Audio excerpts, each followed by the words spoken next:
नमस्कार दोस्तों, हिंदू धर्म में आप लोगों का बहुत बहुत स्वागत है। आज मैं आप लोगों को 16 सोमवार की व्रत कथा सुनाऊंगी। मृत्युलोक में भ्रमण करने की इच्छा करके एक समय श्री भूतनाथ भगवान महादेव जी माता पार्वती के साथ पधारे।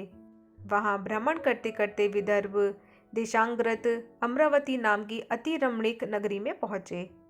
अमरावती नगरी अमरापुरी के सदृश सब प्रकार के सुखों से परिपूर्ण थी। उसमें वहां के महाराज का बनाया हुआ अति रमणीक शिवजी का मंदिर बना था। उसमें भगवान शंकर भगवती पार्वती के साथ निवास करने लगे। एक समय माता पार्वती भगवान भोलेनाथ को प्रसन्न देख के मनोविनोद करने की इच्छा से बोली, हे महाराज, आज तो हम तुम दोनों चौसर खेलेंगे। शिवजी ने प्राण प्रिय की बात को मान लिया और चौसर खेलने लगे। उस समय इस स्थान पर मंदिर का पुजारी ब्राह्मण मंदिर में पूजा करने को आया।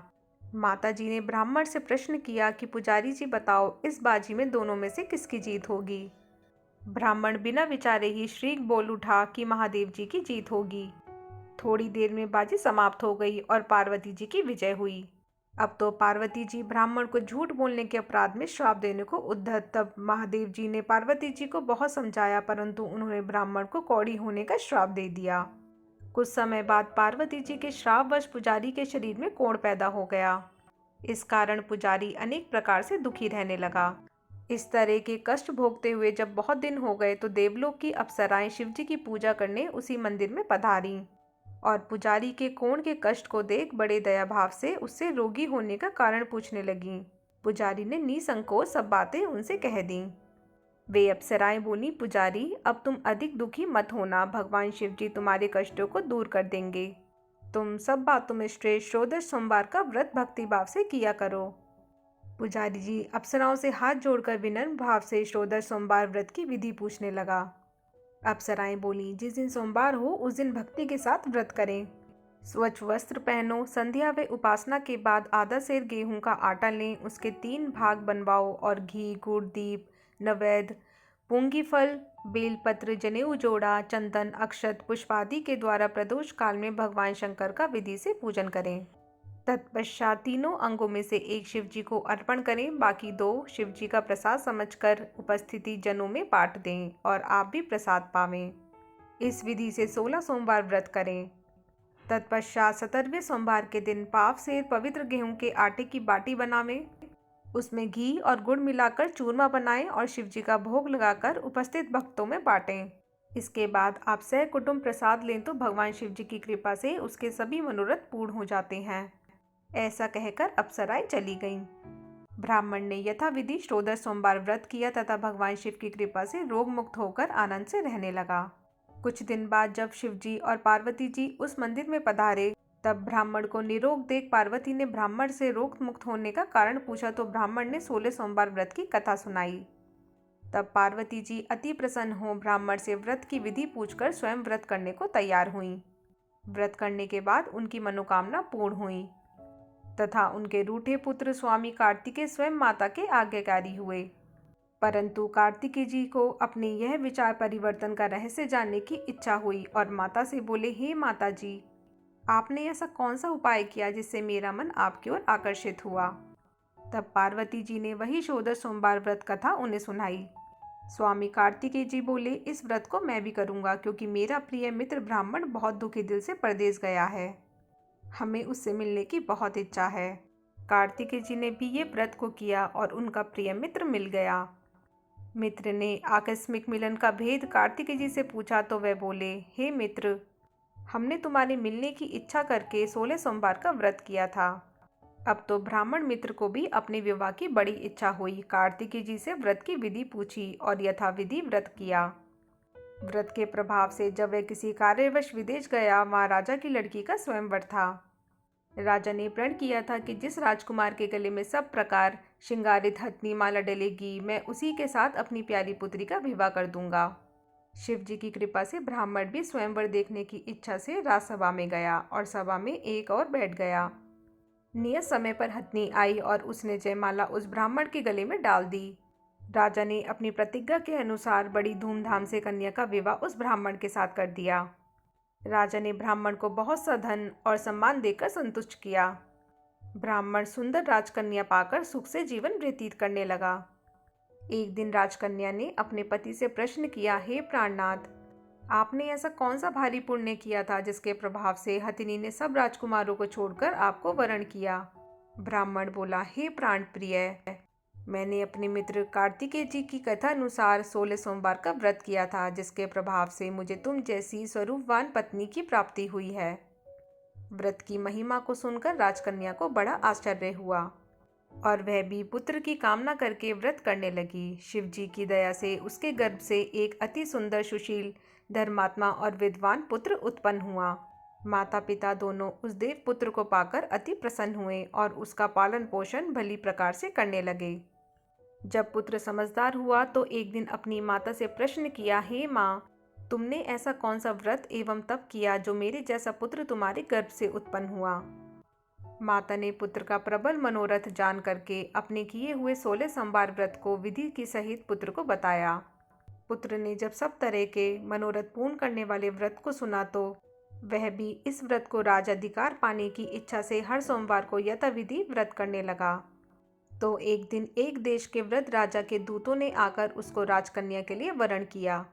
राजा ने अपनी पुत्री का विवाह ऐसे सर्वगुण संपन्न ब्राह्मण युवक के साथ करके बड़ा सुख प्राप्त किया। वृद्ध राजा के दिवंगत हो जाने पर इसी ब्राह्मण बालक को गद्दी पर बिठाया गया, क्योंकि दिवंगत राजा के कोई पुत्र नहीं था। राज्य का उत्तराधिकारी होकर वह भी ब्राह्मण पुत्र अपने 16 सोमवार के व्रत को करता रहा।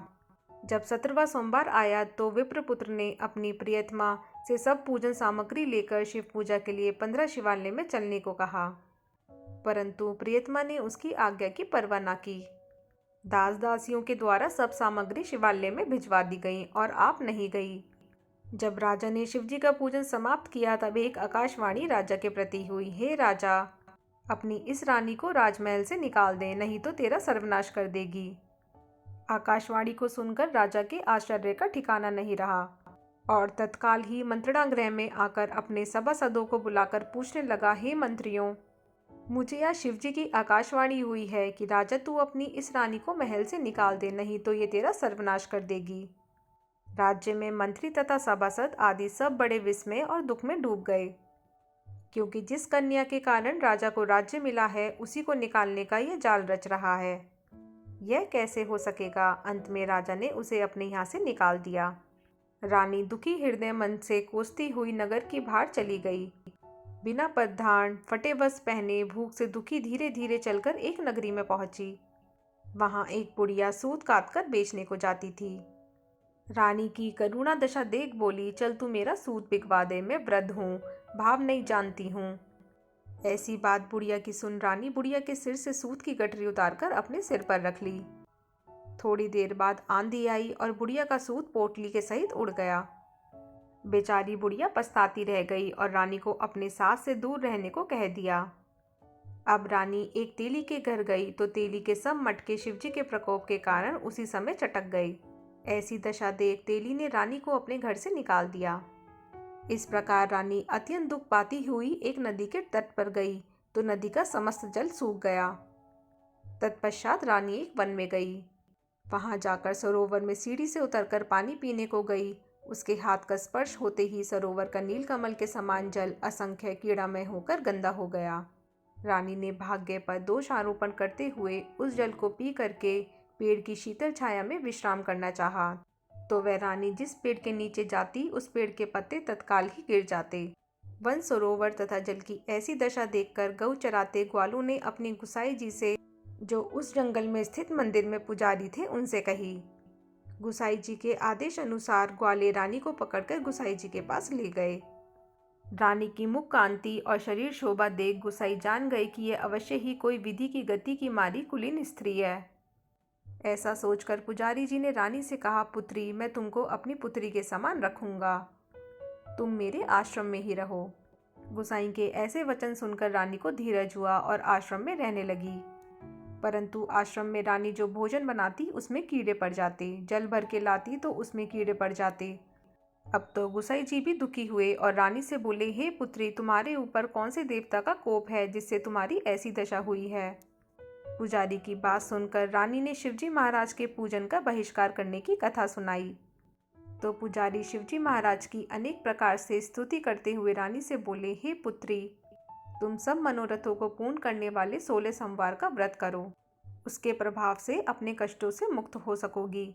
गुसाई की बात सुनकर रानी ने 16 सोमवार के व्रत को विधिवत संपन्न किया और 17वें सोमवार को पूजन के प्रभाव से राजा के हृदय में विचार उत्पन्न हुआ कि रानी को गए बहुत समय व्यतीत हो गया है, न जाने कहाँ का भटकती होगी, ढूंढना चाहिए। यह सोचकर रानी को तलाश करने के लिए चारों दिशाओं में दूत भेजे। वे दूत रानी को खोजते हुए पुजारी के आश्रम में पहुंचे। वह रानी को पाकर पुजारी से रानी को मांगने लगे, परंतु पुजारी ने उन दूतों को मना कर दिया। तो दूत चुपचाप लौट गए और आकर महाराज के सम्मुख रानी का पता बतलाया। रानी का पता पाकर राजा स्वयं पुजारी के आश्रम में गया और पुजारी से प्रार्थना करने लगा कि हे महाराज, जो देवी आपके आश्रम में रहती है वह मेरी पत्नी है। शिवजी के कोप से मैंने इसको त्याग दिया था, अब इस पर शिवजी का प्रकोप शांत हो गया है, इसीलिए मैं इसे लेने आया हूँ। आप इनको मेरे साथ जाने की आज्ञा दीजिए। गुसाई जी ने राजा के वचन को सत्य समझकर रानी को राजा के साथ जाने की आज्ञा दे दी। गुसाई की आज्ञा पाकर रानी प्रसन्न होकर राजा के साथ महल में आई। नगर में अनेक प्रकार के बधावे बजने लगे। नगर निवासियों ने नगर के दरवाजे तथा नगर को तोरण बंदरवारों से विविध प्रकार से सजाया। घर घर में मंगलगान होने लगा। पंडितों ने विविध वेद मंत्रों का उच्चारण करके अपनी राजरानी का स्वागत किया। ऐसी अवस्था में रानी ने पुनः अपनी राजधानी में प्रवेश किया। महाराज ने अनेक तरह से ब्राह्मणों को दानादि देकर संतुष्ट किया। याचकों को धन धान्य दिया। नगरी में स्थान स्थान पर सदा व्रत खुलवाए, जहां भूखे लोगों को भोजन मिलता था। इस प्रकार राजा शिवजी की कृपा का पात्र हो राजधानी में रानी के साथ अनेक तरीके के सुखों का भोग करते हुए सोमवार व्रत करने लगा।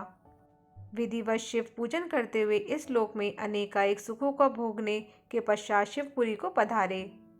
ऐसे ही जो मनुष्य मन, वचन और कर्म द्वारा भक्ति सहित 16 सोमवार का व्रत, पूजन इत्यादि विधिवत करता है, वह इस लोक में समस्त सुखों का भोग कर अंत में शिवपुरी को प्राप्त होता है।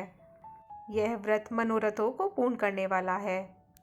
तो दोस्तों, अगर आप लोगों को मेरा ये वीडियो थोड़ा सा भी अच्छा लगा हो तो आप इसे लाइक और शेयर करना ना भूलिएगा और मेरे चैनल को सब्सक्राइब ज़रूर कीजिएगा। धन्यवाद।